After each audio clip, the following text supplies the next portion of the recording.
Australian winter එක පටන් ගත්තා. ඉතින් -30 40 යන්නේ නැහැ. ටවුන් එකේ ඉතින් මේ පේනවනේ. ටවුන් එකේ ඉතින් බිසි. ඉතින් ගොඩක් ටූරිස්ට්ලා අවුව පායලා තියනවා කියන්නේ ඉතින් මේ පැත්තේ සැප තමයි. අංකල්ලා සින්දු කියනවා. මිනිස්සු බල්ලොත් එක්ක හතර වටේ යනවා. සැපේ මිනිස්සු ඉතින් ජීවිතය ගත කරනවා. ඉතින් ඉරේට අවුව වැටෙන්නේ මේ පැත්තට හින්දා මිනිස්සු හරි කැමතියි සීතලේ මේ අවුවේ ඉඳගෙන කන්න.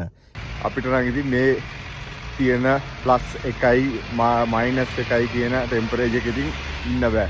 ඔස්ට්‍රේලියන් වින්ටර් එක පටන් ගත්තා.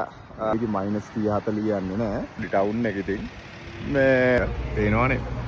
ටවුන් එකේ ඉතින් බිසි.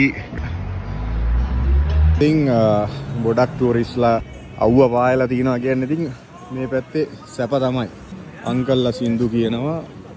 මිනිස්සු බල්ලොත් එක්ක හතර වටේ යනවා.